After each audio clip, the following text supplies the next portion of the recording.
માનનીય અધ્યક્ષશ્રી, મારા મત વિસ્તાર જામજોધપુરની વાત કરું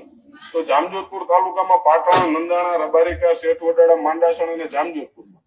ડિસ્ટ્રિક્ટ બેંકના કોઓપરેટિવ બેંકના કર્મચારીઓ દ્વારા આજથી 10 વર્ષ પહેલા કરોડો રૂપિયાનું ફુલેકું ફેરવી નાખવામાં આવ્યું, જેમાં હજારો ખેડૂતોના પૈસા ડૂબી ગયા. માનનીય અધ્યક્ષ,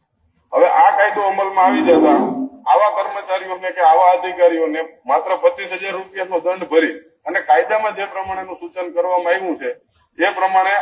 આ પાછળથી પણ લાગુ થઈ શકે, અન્ય કોઈ આના ઉપર કાર્યવાહી ના થઈ શકે એવી જો જોગવાઈ કરવામાં આવી છે, તો આ કાયદાનો લાભ લઈ અને આવા કૌભાંડીઓ છે